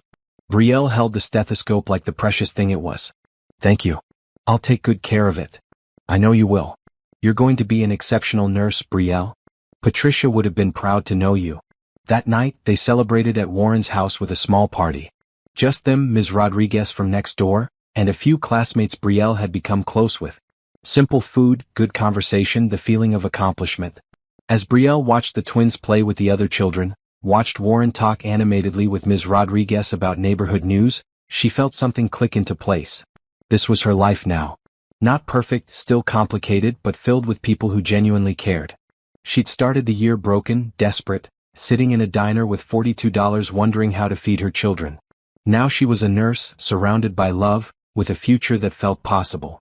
"You look happy," Warren observed, joining her by the window. "I'm happy. For the first time in years I actually am." "You've earned it." "We both have." Outside, Christmas lights twinkled on neighboring houses. Inside, laughter and warmth filled every corner. Brielle closed her eyes and breathed it in, this moment of pure contentment before life inevitably threw new challenges their way. But that was okay. Because she wasn't facing those challenges alone anymore. She had Warren, had the twins, had herself. And that was more than enough. January brought bitter cold and new beginnings. Brielle passed her nursing boards on the first attempt, scoring high enough to make her instructors send congratulatory emails. Job offers came quickly. 3 hospitals wanted her, impressed by her clinical rotations and references. She chose Metro General, the same hospital where Patricia had worked years ago. It felt right, like honoring the woman whose husband had changed her life. Pediatrics ward, night shift, Brielle told Warren when she accepted the position. The pay is good, benefits are excellent, and it'll work with the twins' schedule. Patricia would have loved that you're working in pediatrics. I thought the same thing. Her start date was February 1st, giving her a few weeks to adjust to the idea of being Nurse Thompson instead of Brielle, who was struggling. The title felt surreal, earned but somehow still not quite real. Todd's supervised visits had progressed to unsupervised twice-monthly weekends. Stephanie, the social worker, felt he'd proven consistency and appropriate behavior. The judge agreed, modifying the custody arrangement in late January. Brielle wasn't thrilled, but she had no legal grounds to object. Todd had done everything asked of him, shown up for every visit, paid his child support, maintained employment. The first unsupervised weekend was Valentine's weekend. Todd picked up the twins Friday evening, promising to return them Sunday by 6. Brielle stood in her apartment door, watching her children walk down the stairs with a man they barely knew, and fought the urge to call them back. "They'll be fine," Warren said over the phone when she called him immediately after. "You have to give him this chance." "I know. I just hate it." "I know you do. Want me to come over? We could watch a movie, keep your mind occupied." "Yes, please." Warren arrived 30 minutes later with takeout and a selection of comedies. They ate and watched movies and deliberately didn't talk about the twins, but Brielle's mind kept wandering. Were they scared? Did they feel abandoned? What if Todd got drunk or disappeared with them? "Stop spiraling," Warren said gently, seeing her face. "He's had 6 months of supervised visits with 0 incidents. He's trying, Brielle. Trying doesn't mean succeeding." "No, but it means something." Sunday evening, Todd returned the twins exactly on time. They seemed fine, reporting they'd gone bowling and to a movie. Todd had let them eat too much junk food, but otherwise the visit had been uneventful. "See," Warren said later. "It was fine. This time." Over the following weeks, the pattern continued. Every other weekend, Todd would pick up the twins. They'd return unharmed but emotionally neutral, not excited about seeing him but not upset either. Just accepting it as part of their routine. Brielle started her job at Metro General and fell in love with the work. Pediatric nursing was challenging and heartbreaking and rewarding all at once. She bonded with the other night nurses, earned respect from the doctors, and felt herself becoming the nurse she'd always wanted to be. Warren continued his regular presence in their lives, picking up the twins from school when Brielle worked, having them over for dinner, helping with homework. He'd fully integrated into their family structure, accepted and loved. Then came March. Brielle was working a night shift when her phone rang at 2 a.m. Todd's number. Her heart stopped. "What's wrong? Are the twins okay?" "They're fine, they're asleep." "But Bri, I need to talk to you about something. Can you meet me tomorrow?" "What is this about?" "Just please. It's important." They met the next day at a coffee shop, neutral territory. Todd looked tired, older than his 27 years. "I've been offered a job in Houston," he said without preamble. "Construction supervisor position, significant pay raise. It's a good opportunity." Brielle's chest tightened. "When?" "I'd start in May. I want to take the twins with me." "Absolutely not."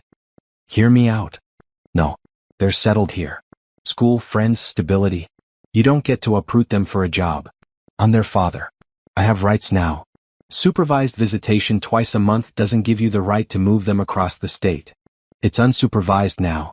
And I'm going back to court to petition for joint custody. I've proven I'm stable, Brielle. I deserve equal time with my kids. Brielle felt panic rising. This is about the job or about hurting me? It's about being a father. I messed up before, but I'm different now. I want to be in their lives fully. You haven't earned that. Haven't I? 6 months of perfect visits, every support payment on time, everything the court asked. What more do you want from me? I want you to put them first. They're happy here. They have a life. You can't just disrupt that. What? Because it's inconvenient for you? Or because you want to keep playing house with your rich boyfriend? Warren is not my boyfriend. And don't make this about him. It is about him. He's replaced me. The kids probably call him dad when I'm not around. They don't. Because they know who their father is, even if they don't particularly like you. The words were cruel, but Brielle was too upset to care. Todd flinched but didn't back down. I'm filing the petition next week. See you in court. He walked out, leaving Brielle shaking with anger and fear. She called Lisa Chin immediately. Lisa listened calmly, then delivered bad news. He can file for joint custody. Given that he's maintained consistent visitation and support, a judge might grant it. The Houston move complicates things, but if he can show stable employment and housing there, he could argue for alternating school years or extended summer custody. But the twins don't want that. They're established here. Unfortunately, what children want only matters to a point. If Todd's proven he's a fit parent, the court may favor maintaining that relationship even if it's difficult logistically. Brielle felt like she was drowning. What do I do? We fight. We present evidence of the twins' stability here, their attachment to school and community. We argue that disrupting them for Todd's job isn't in their best interest. But Brielle, I have to be honest. This is a harder fight than last time. He's done everything right legally. After hanging up, Brielle sat in her car in the coffee shop parking lot and cried. Everything she'd built felt like it was crumbling. Warren appeared, somehow knowing she needed him. He'd probably tracked her location on his phone, something she'd given him permission to do for emergencies. What happened? He asked, sliding into the passenger seat. She told him everything. The Houston job, Todd's petition, the possibility of losing the twins for extended periods.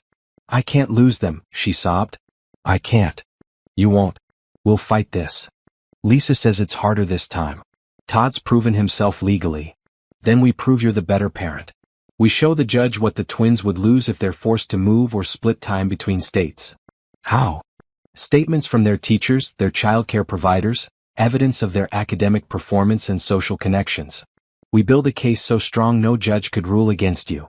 And if that's not enough? Warren took her hand. Then we deal with that if it happens. But we don't give up before the fight even starts. Over the next month they prepared. Lisa gathered evidence, interviewed witnesses, built their case. Teachers wrote glowing reports about the twins' progress. The director at Bright Horizons provided detailed documentation of their social and emotional development. Ms. Rodriguez wrote about Brielle's dedication as a mother. Warren offered to testify to explain his role in the family and why the twins needed stability. The court date was set for early May, days before Todd's job in Houston was supposed to start. The timing felt deliberate, designed to pressure Brielle into agreeing to something to avoid court. She refused. They would fight. The night before the hearing, Brielle couldn't sleep. She lay in bed, staring at the ceiling, imagining worst-case scenarios. The twins crying as Todd drove them to Houston. Summer split between houses. Holidays negotiated and divided. At 3 a.m. Warren called. I couldn't sleep either, he admitted. Want company? Yes. He came over and they sat in her small living room drinking tea and not talking much. Just being present for each other. Whatever happens tomorrow, Warren said finally, we'll handle it together. You're not alone in this. Promise. Promise. Morning came too quickly. Brielle dressed carefully, putting on her most professional outfit. She kissed the sleeping twins, grateful they didn't have to be in court this time. At the courthouse, Lisa met them with final preparations. Remember, stay calm. Don't let Todd's attorney provoke you. We have a strong case. The hearing began with Todd's attorney, a new lawyer named Jennifer Monroe, presenting their petition. Todd had steady employment, had maintained consistent visitation, had proved himself a dedicated father. The Houston job was a career advancement that would allow him to better provide for his children. He was requesting joint custody with alternating school years or, at minimum, extended summer custody. Mr. Martinez has earned the right to be fully involved in his children's lives, Monroe argued. He's done everything the court asked and more. Denying him equal custody now sends the message that fathers can never redeem past mistakes. Then Lisa presented Brielle's case. The twins were thriving in their current environment. Their school performance was excellent, their social connection strong. Uprooting them or splitting them between households would damage their stability. Miss Thompson has been the consistent parent since birth, Lisa said. She sacrificed, worked, educated herself, all while maintaining a stable home. The twins know their father, but they don't have a deep bond with him. Forcing them to spend extended time in a new city with a parent they barely know isn't in their best interest. Warren testified, describing his relationship with the family, the twins' emotional well-being, their attachment to their current life. He spoke calmly and convincingly. Todd testified too, talking about his regrets, his changes, his desire to be a real father. He was earnest and seemingly sincere. The judge, a different one this time, Judge Robert Mitchell, listened carefully to everything. He asked questions, reviewed documentation, seemed genuinely thoughtful. Finally he spoke. This is a difficult case. Mr. Martinez has indeed proven himself over the past year. He's done everything asked of him. However, stability for children this age is paramount. Uprooting them now when they're thriving would be disruptive. Brielle held her breath. Therefore, I'm denying the petition for joint custody. Ms. Thompson will retain primary custody. However, I'm expanding Mr. Martinez's visitation to include 4 weeks in the summer and alternating holidays. He'll continue with every other weekend when he's local, or monthly weekend visits once he moves to Houston, with Ms. Thompson to transport the children halfway. It wasn't perfect, but it was better than the alternative. Brielle felt relief wash over her. Mr. Martinez, you've made commendable progress. Continue this path and we can revisit custody arrangements in a year. But for now, these children need consistency, and that remains with their mother. Outside the courthouse, Todd looked disappointed but not angry. 4 weeks in summer, he said to Brielle. That's something. It is. Just don't let them down. I won't. He paused. You're a good mother, Brielle. I've always known that. I just wish I'd been a better father from the start. It's not too late to be better now. He nodded and walked away. Warren hugged Brielle tightly. You won. We won, she corrected. I couldn't have done this without you. You're stronger than you think. Maybe. But I'm glad I don't have to be strong alone. That evening, Brielle told the twins about the new arrangement. 4 weeks with their dad in summer, some holidays. They seemed okay with it, not thrilled but accepting. Can Mr. Warren come visit us in Houston? Jaden asked. I don't think that's how it works, buddy. Oh, okay. He looked sad. But we'll call him every day, Brielle promised. And when you're back home, he'll still be here. Good, Amara said. I like our life the way it is. Me too, baby. Me too. Later, after the twins were asleep, Brielle sat on her small balcony, looking at the city lights. She thought about how far they'd come in 14 months. From desperate and alone to stable and supported. From hopeless to hopeful. Her phone buzzed. Warren. Thank you for today. For everything. She typed back, thank you for never giving up on us. For being exactly who we needed when we needed it most. His response came immediately, you gave my life meaning again. That's worth everything. Brielle smiled, tucked her phone away, and went inside to her small but happy home. Tomorrow she'd work another night shift. Next week the twins had a school science fair. The following month, Todd would move to Houston, starting his new job and his summer custody arrangement. Life would continue to be complicated, challenging, unpredictable. But they'd face it together, this makeshift family built on kindness and circumstance.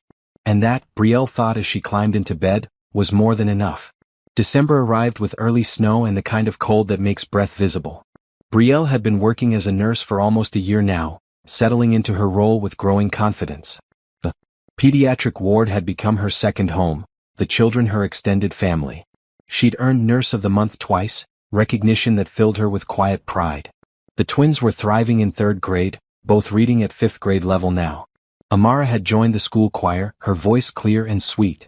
Jaden had discovered a love for science, constantly asking questions about how things worked. Todd had moved to Houston in May as planned. The summer custody arrangement had gone smoothly, 4 weeks split into 2 visits. The twins returned from Texas each time unchanged, reporting that their dad had taken them to museums and parks, kept his promises, maintained routines.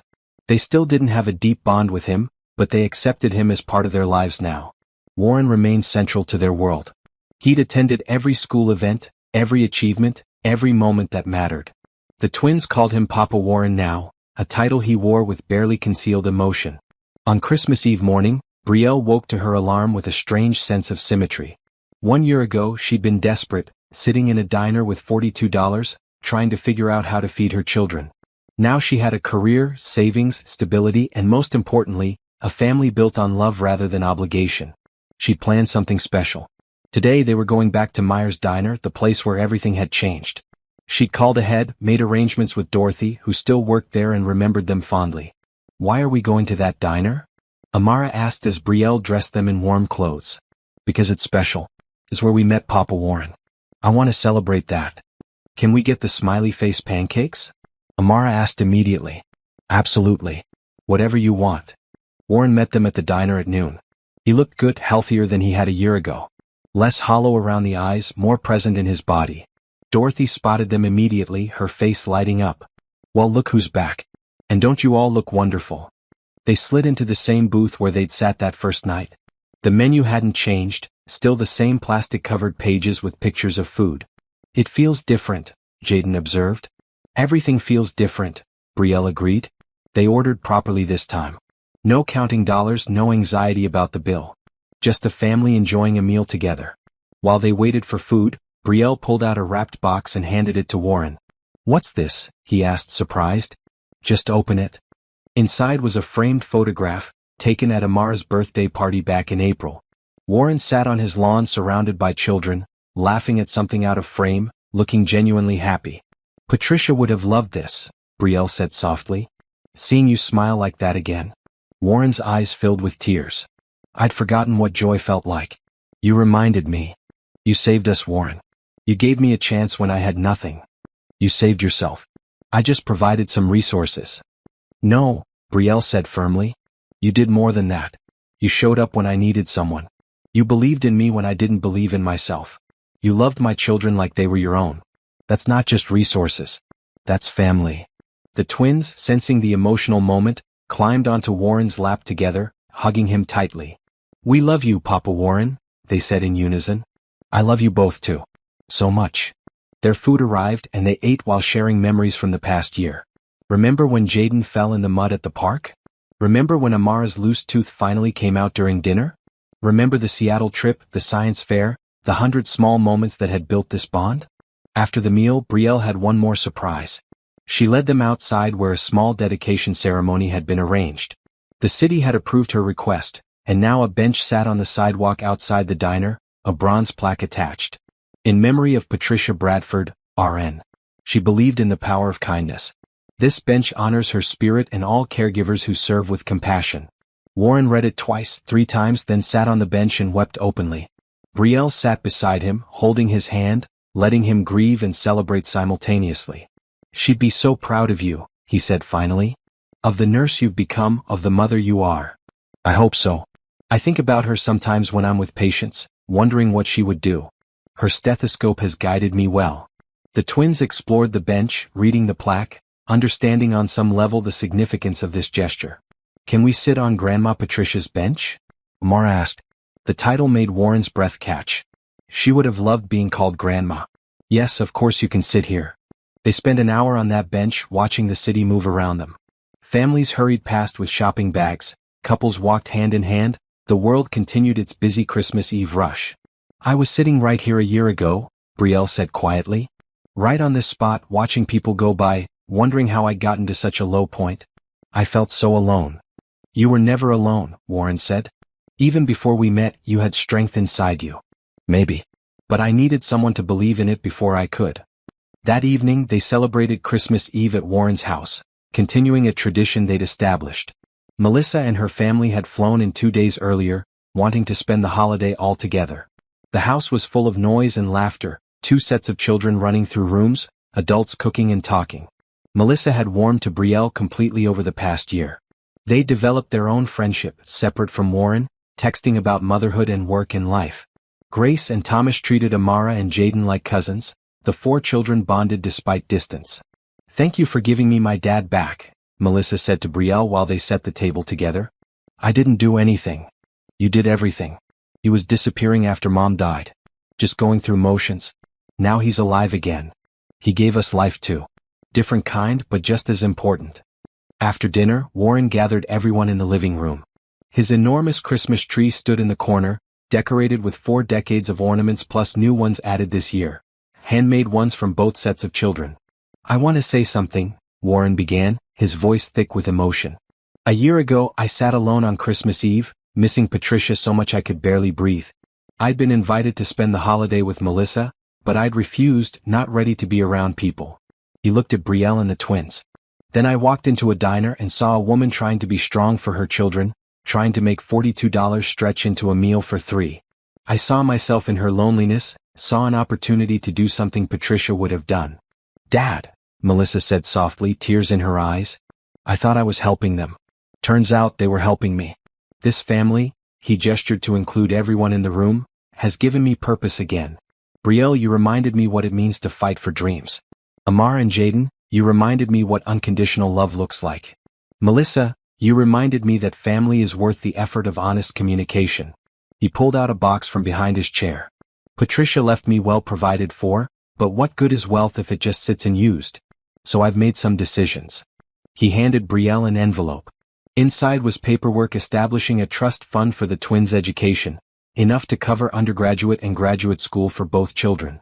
"Warren, this is too much," Brielle protested. "It's not nearly enough. Those children are as much mine as anyone's. They deserve every opportunity." He handed Melissa another envelope. "Your mother's jewelry, which I should have given you years ago. And the deed to this house." Melissa gasped. "Dad, what?" "I'm moving to a condo downtown. Something smaller, easier to maintain. This house should be filled with family, with your children growing up here like you did. Visit more, make memories here." "Where will you live?" "Somewhere between here and Brielle's neighborhood. Close enough to both families. I'm not abandoning anyone, just repositioning myself to be more available." The room was silent, everyone processing. "You've all given me a second chance at life," Warren continued. "This is me choosing to embrace it fully. No more living in the past, no more just existing. I'm choosing joy, choosing family, choosing to honor Patricia by living the way she would have wanted me to." Brielle stood and hugged him tightly. "Patricia would be so proud." "I hope so. I really do." The rest of the evening passed in warm celebration. The children played, the adults talked and laughed. At midnight, they watched snow fall through the large windows, the city quieting into Christmas morning. Brielle stood slightly apart watching the scene. Her children happy and secure. Warren surrounded by love. Melissa and Derek relaxed and joyful. This makeshift, complicated, beautiful family they'd all built together. "Mama, come here," Amara called, waving her over. Brielle joined them by the tree and someone took a photo. Years later, that picture would sit on mantles in multiple homes. Warren with the twins on his lap, Brielle beside them, Melissa's family in the background, everyone smiling. "Are you happy?" Warren asked quietly. "So happy. Sometimes I can't believe this is real." "It's real. You made it real by accepting help when you needed it, by letting people in. And you made it real by offering help without expectation, by showing up consistently, by loving us." On the bus ride home early Christmas morning, the twins asleep on either side of her, Brielle thought about that night 1 year ago. How scared she'd been, how desperate. How a stranger's kindness had changed everything. She pulled out her phone and sent a text to Warren, who was probably still awake. "Thank you for seeing us that night. Thank you for choosing to help. Thank you for becoming family." His response came quickly. "Thank you for letting me. You saved me too, Brielle. We saved each other." She smiled and tucked her phone away. Outside, the city slept under fresh snow. Christmas lights twinkled on every building. And inside a small apartment, a family prepared to celebrate another Christmas, this one filled with hope instead of despair. The twins stirred as they reached their stop. Brielle gathered them close, shepherding them home through the cold. "Mama?" Jaden murmured sleepily. "Yes, baby?" This was the best Christmas ever. "Yes," Brielle agreed, unlocking their apartment door. "Yes, it was." She tucked them into bed, kissed their foreheads, and stood in her doorway watching them sleep. These two miracles. This life they'd built. Tomorrow would bring new challenges. Todd would call to wish the twins Merry Christmas and it would be slightly awkward but okay. She'd work a shift at the hospital next week, caring for sick children. The twins would return to school in January, continue growing and learning. Life would continue being complicated and messy and difficult. But it would also continue being beautiful and full and worth fighting for. Because that's what love does. It shows up in diners on Christmas Eve. It offers help without strings. It builds families in unexpected ways. It transforms desperation into hope. And it always leads,